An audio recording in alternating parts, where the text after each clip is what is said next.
Hi, in this video we will look at 3 clean sources of carbohydrates. Carbohydrates are non-essential and therefore are not required.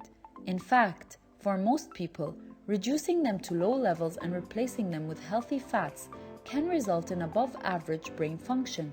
With that being said, it doesn't hurt to include healthy carbs. Here are 3 clean sources of carbohydrates. Sweet potato. Sweet potato is a complex carbohydrate, which means that it digests slowly, enough for the body to know how to handle it. Rice. Rice is a great source of carbohydrate and comes in multiple forms.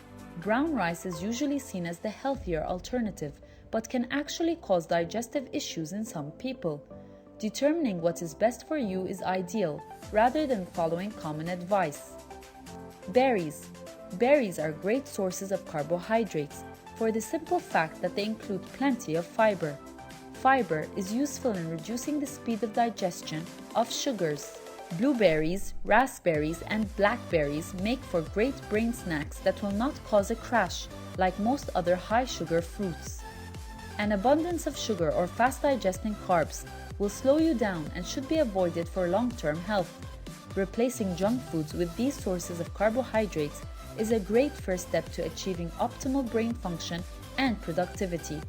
The key to finding the perfect carbohydrate source is looking for sources that digest slowly, are low in toxic chemicals like pesticide, and looking for sources that you do not have any intolerances to.